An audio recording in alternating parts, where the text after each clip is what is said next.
Ir prieks sveikt Izraēlas ārlietu ministra vietnieci Šarenu Haskelu, kura šobrīd pievienojas mums no Jeruzalemes. Lielas paldies par jūsu laiku. Šobrīd notiek ļoti daudz kas. Es vēlos sākt ar vissvarīgāko jautājumu. Irāna draud Izraēlai, brīdinot izraēliešus šovakar vērot debesis.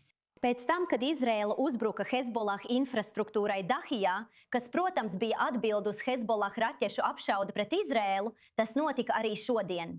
Kāda ir jūsu reakcija? Kādi plāni ir sagatavoti? Kā Izraēla plāno reaģēt šajā situācijā un aizsargāt savus pilsoņus? Fakts ir tāds, ka Hezbollah ir Irānas armija, un viņi jūtās apdraudēti, jo viņi patiešām saprot, varbūt beidzot tagad, ka vienā vai otrā veidā Hezbollah vairs nepastāvēs tā, kā tas bija daudzus gadus. Kā Irānas armijas garā roka, kuru vada leļļu dīdītājs no Teherānas. Un mēs nepieņemsim realitāti, kur Irānas armija atrodas pie mūsu robežas, uzbruk mūsu civiliedzīvotājiem un uzbruk mūsu pilsētām. Pirms dažām dienām tika panākta pamiera vienošanās starp Izraēlas valdību un Libānas valdību. Tomēr Hizbollah atkal un atkal klausās marionešu meistaru no Teherānas, turpinot uzbrukt Izraēlai ar raķetēm, droniem un visu, kas viņiem ir pieejams. Un šodien, manuprāt, varbūt šī ziņa beidzot ir sasniegusi adresātu. Ikreiz, kad viņi mēģinās mums nodarīt pāri, mūsu civiliedzīvotāji, mūsu pilsētas, mūsu pilsoņi nebūs buferzona. Viņi saņems triecienu tur, kur tas patiešām sāp. Ziņu atjauninājumā svarīgi atzīmēt, ka Izraēlas aizsardzības spēku mājas frontes pavēlniecība paziņo, ka neskatoties uz šiem draudiem no Irānas, vadlīnijās nav nekādu izmaiņu. Svarīgs atjauninājums – mājas frontes pavēlniecība paziņo, ka neskatoties uz šiem draudiem, vadlīnijās nav nekādu izmaiņu. Bet es vēlētos nedaudz vairāk izskaidrot notikumu attīstību līdz šim brīdim. Jo mēs zinām, ka Benjamins Netanjahu, kurš pagājušajā nedēļā paziņoja par uzbrukumiem teroristu objektiem Dahijā, jau iepriekš brīdināja, ka tie notiks. Un Donalds Trumps pēdējā brīdī, tā teikt, apturēja šo ieceri. Vai šoreiz Izraēla iepriekš informēja Amerikas Savienotās valstis?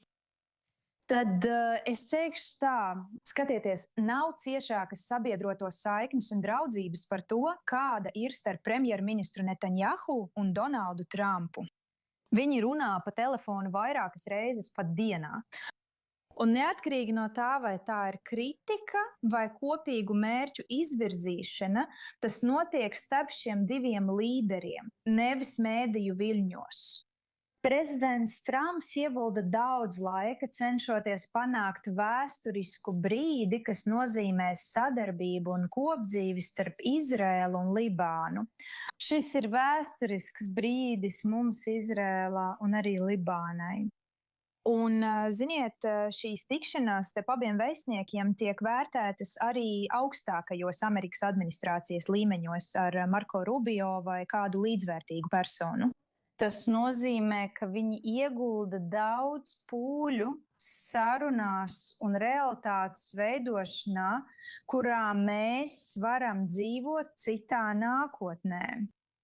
Acīm redzot, tas ir Izraēlas mērķis, tas ir arī Libānas mērķis, taču mums izaicinājumu rada teroristu organizācija, kas saņem rīkojumus no Irānas. Jūs zināt, kur viņi atrodas, jūs saprotat viņu mērķus, jūs zināt viņu līdzeklis. Viņi to nevēlas.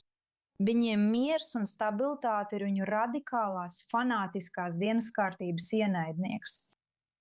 Tāpēc viņi darīs visu, kas ir viņu spēkos, lai mēģinātu pat iznīcināt šādu ceļu. Bet pēdējās pāris dienas man ir devušas diezgan daudz cerību, īpaši Libānas valdības paziņojums un piekrišana pamieram nav ievērots, diemžēl. Diemžēl Hezbollah turpina sūtīt savas raķetes. Un, kā jūs redzējāt, šodien viņi ir pārkāpuši pamieru, ko bija apstiprinājusi suverēnā Libānas valdība.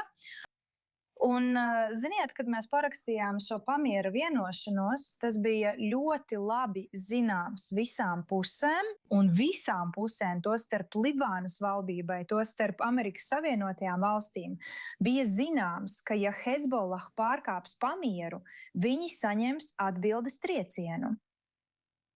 Atšķirības starp pagājušo nedēļu un šo nedēļu ir tāda, ka acīm redzot, mērķējot uz tiem teroristu objektiem Dahijā, ASV noteikti bija informētas, jo pirms nedēļas Izrēlai tika pateikts atturēties, un Izrēla arī atturējās. Un tas šobrīd liek uzdot jautājumu. Ja Irānas pārstāvis draud, ka Irāna tagad varētu uzbrukt Amerikas bāzēm un aktīviem, reaģējot uz šiem Izraēlas triecieniem, tad ASV un Izrēla to noteikti bija ņēmušas vērā jau iepriekš. Kādas ir jūsu domas? Skatieties, es domāju, un no tā, ko es saprotu un interpretēju, un, protams, skatieties, es tā nedomāju. Neviens ne medijos, ne Izrēlā nevar mēģināt interpretēt vai tulkot vai paredzēt, jūs zināt, prezidentu Donaldu Trumpu. Lami!